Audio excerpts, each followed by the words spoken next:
Alright, y'all, so I'm at the airport, had this awesome weekend of fun planned with Danny and Ben. We're gonna record a podcast, work at an MI40 gym. It's gonna be great. Then I get to the airport here to leave, fly to Houston and then to Tampa, and they tell me that my flight is canceled. And the first available flight wouldn't put me there until tomorrow night. My return flight is Sunday morning, so we wouldn't have time to record the podcast and do anything, really. Which means I've had to cancel everything. I'm not happy. Alright, y'all, so since I've been stuck here at the house, since the trip got canceled, I've been doing a ton of thinking, and this really big overarching concept has entered my brain, and I've thought about it, I've dwelled on it, I've fixated on it, I've focused on it, and I'm going to talk about that. That's what the majority of this video is going to be about. But before I talk about that, I want to make this big table / rack thing for the apparel. So let me kind of show what I'm thinking. Jeez, Jack, quit coughing. We're about to go get some coffee. You ready? Ready. But before the coffee, I want to have 2 racks. I need to have a big packaging table for all the apparel. So I'm going to have 2 big racks, and then I'm going to put like a 4x8 sheet of plywood in between and make a big, huge table. So that's kind of my plan there. So we're going to go to Starbucks, get some coffee, go to Home Depot, get some supplies, and make this thing. Jack, you wanna go for a ride? You wanna go for a ride? Go get some coffee? You wanna go get coffee? Dad, go get coffee. Let's go get coffee. Let's go. Let's go. Let's go. Let's go. What you got there, Jack? You get a pup cup? Want some more? Aww. Sunday coffee time. Yep. Work it, baby. Work it. The Home Depot. That's how you like to spend your Mother's Day, isn't it? Exactly how I want to spend my Mother's Day. By the way, I'm a mother. On that note, happy Mother's Day to all you mothers out there. Happy Mother's Day to you, Mom, if you watch this video. We love you. Y'all do a lot for this country, and we appreciate it. You like this one? Huh?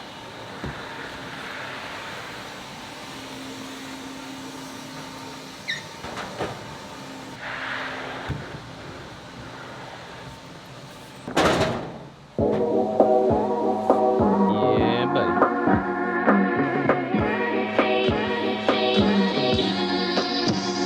Eat it, pumpkin.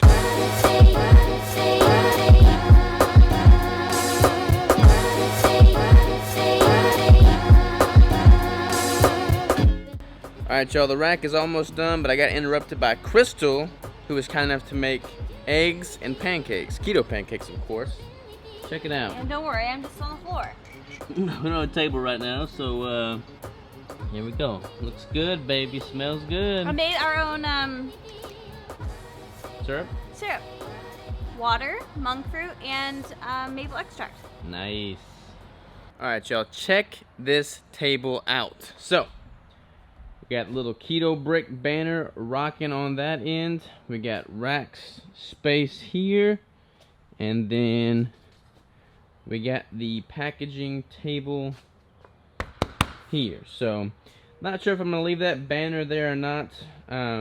But, yeah, that's what we got going on so far. So, pretty good, pretty solid little packaging table. I'm digging it. Alright, y'all, so my toe has finally healed up. I'm going to try to run today. Just going to do 2 miles, nothing crazy, but I feel like I feel confident in my ability to run today. And I've been getting on to Crystal because I want her to run with me, but she doesn't ever want to run. So, I got her something else. What you got there, baby? Bike. Check it out, check it out. You're going to be a biking fool? So gonna be a biking fool. Yeah, how many miles are you going to get in today? I have no idea. No idea? I don't know the last time I actually biked or knew how many miles I biked. It's a pretty snazzy looking bike you got there, though. It is pretty snazzy. So, we get our run in. I'm going to do 2 miles, like I said. She's going to bike while I'm running, and then we'll holler back at you soon because I got something to talk about. Alright, y'all, run is done. I'm feeling good. Broke a little bit of a sweat, but nothing crazy. I feel solid. I feel recuperated. Crystal, how was the bike ride? It was really good. It was hard, but my second lap was way better than my first lap. Boom. We're coming back at you, y'all. Cardio in session. Alright, y'all. I am swagged out with the keto brick right now. Anyways, this is gonna be the last clip of this vlog. pretty short vlog. It's gonna be like a rant clip, so get ready. We just got done running, cycling, got a shower. I feel refreshed right now. About to tell you what's been on my mind. I'm gonna be long-winded with this. I'm just gonna tell you what I've been thinking about. So while I was at the farm getting married with Crystal, we didn't have any cell service, didn't have any internet, didn't have any phone, so I didn't get on Instagram, didn't get on YouTube, didn't get on email, didn't do any of that stuff. It was like not quite a week, but almost a week of just complete disconnect from social media. And in doing that, I felt more alive, more present in the moment, more creative, more all of those things that you would expect to feel having not been weighed down by the world around us. I love the world around us, don't get me wrong. Like I think having those social media, all that access, all that media access is a great tool, a great resource. I love it. I couldn't build the business that I have without it, so I'm not knocking that. However, when I got back into my normal routine of things, I noticed after a couple of days I just felt more weighed down. I felt more burdened. I felt more tired, more frustrated, less creative, just a lot more adverse feelings and emotions after being back from several days of having zero internet connection. And I got to thinking about this, and I tried to put a finger on why this was so. And I took stock of what I was looking at when I noticed I'd get frustrated. And more often than not, it was just bullshit media. I'm gonna cuss, this is a rant video, so I apologize there. But I'm heated about this. There's just so much superficial nonsense that's coming into the internet. It's been in the internet, but it's coming into the keto space specifically. And rewind a little bit here. When I started keto, I've been doing keto for like 5 years now. When I first started doing it, it wasn't even known, it wasn't even a thing. It wasn't really on nobody knew what it was really.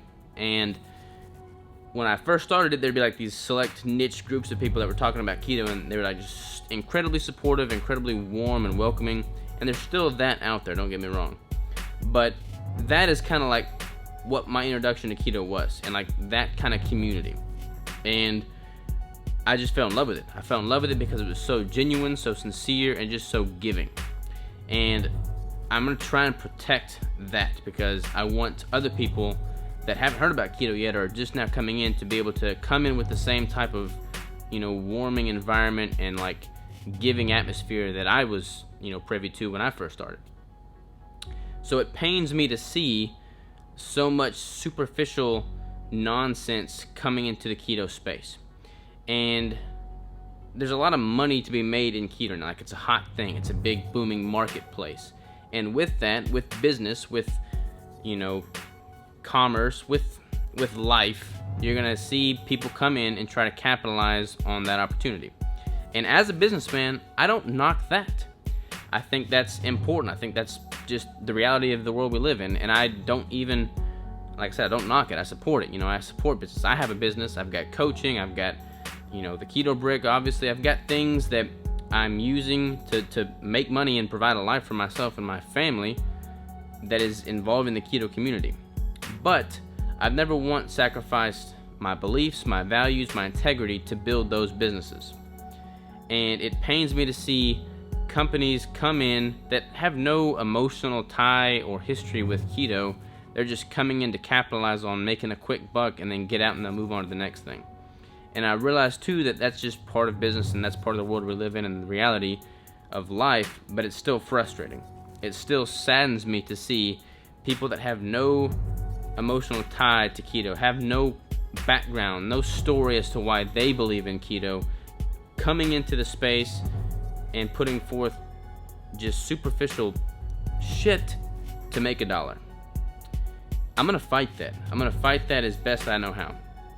And it's frustrated me. I feel like I've lost some creativity. I feel like I've just been weighed down by seeing this with my own two eyes. Like I come back from no social media and I jump on excited to like jump into the conversations and see what's going on social.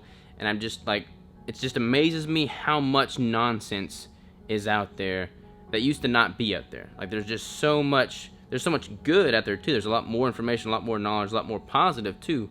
But with that, you get the other side of the spectrum, the other side of the coin. and I'm just tired of seeing all of the nonsense come in to try and capitalize on people's ignorance and make a quick buck and not really care at all about the betterment and the well-being of the individuals they're preying on. So I've thought to myself, okay, what can be done with this? What can I do to combat this? And honestly, there's not a whole lot I can do, because I can only control me. I can only control the content that I put out. And I vow, and have always vowed, to never sacrifice my integrity or who I am or what I stand for or what I believe in to make a buck. And I'm never going to change that. I don't care if my whole business or world around me fell to the ground and I became broke and was living back on the streets and back in credit card debt. I'm never going to sacrifice my integrity or what I stand for or what I believe in to make a dollar. Period. Like, I promise that to you. And I'm going to withhold that standard of excellence no matter what I do. Period. That's just who I am. That's what I believe. And I truly believe, and I feel in my heart that a prosperous, successful business can be built on that foundation. A lot of people think you have to, backstab in order to make it in business. I don't believe that. I feel like you can be honest. I feel like you can maintain your integrity. I feel like you can put your best foot forward and care about your fellow person and build a thriving business in that way. And that's what I'm going to do. And as far as my content, as far as the videos I put out, the podcasts I put out, everything that I bring into this world, I'm not going to spend any more time thinking about what other people are doing, because it's frustrating, y'all. If you're trying to make it on social media and build an audience and build a brand and build a thriving business, and you look at what your competitors and other people in the marketplace are doing and seemingly gaining traction doing it, it's frustrating. It's disheartening. I look at what other brands out there in the keto space are doing, and I see them gaining a ton of following, a ton of subscribers, making a ton of money, supposedly, and they're building it on subpar principles, and they're putting forth information that's just wrong. It's just irrelevant. It's just not accurate. And they're marketing and selling this stuff to people that's just a dishonest way of doing business. I don't believe in it. It makes my skin crawl. And rather than me focusing on that and feeling like I have to do what they're doing in order to be competitive in this marketplace, I'm just going to say to hell with it. I can't control them. I can't do anything about that. I can only control what I put into this world, and I'm not going to do that. I'm going to put forth my best effort. I'm going to create content that I find informative, that I find educational, that I find useful, beneficial, and, encouraging and motivational. And I think that y'all would as well. I'm going to put forth content that I believe in and that I want to make. I feel like if I do that, I'm going to safeguard myself from going down that, wrong turn. And to anybody that's trying to make it out there in whatever industry, whatever business, whether it be keto or something else entirely, I have one word of wisdom for you. And I got this from like a Gary Vaynerchuk podcast, I think. But he says, and I agree with completely, legacy is greater than currency. Your word is your bond, all right? Whatever you put forth, whatever you say, whatever you stand on, that's who you are. And it's not worth sacrificing that to make a dollar. Never. Ever, ever, never. So don't do that. Be the person, be the good person, be the right person. So I'm kind of heated right now. I'm just ranting. I've been recording now for 9 minutes. Wow, this is a long recording. But that's where I'm at. Everything you see from me going forward, as it has been in the past, is just going to be like my whole manifesto for 2019 was going back to basics, going back to what I believed in and what I built my business on originally, and just going back to my roots. And that comes from my innate desire to just add value, add more value than I take. And that's what I'm going to continue to do. And I'm not going to let what I see competition doing in a dishonest manner affect me in any way. Like, that is dead to me. I'm not even looking their direction. Like, I'm going to focus on what I can control. I'm going to go forward with that. So I hope you see a difference in my content going forward, because it's not going to be weighed down by my frustration of anybody else that's doing things in a dishonest fashion. It's going to be true and pure and me. So hope you've enjoyed this long rant video. I apologize for the length, but I had to get it off my chest. So love y'all a bunch. See you tomorrow. Take care. Toodaloo. Have a good one.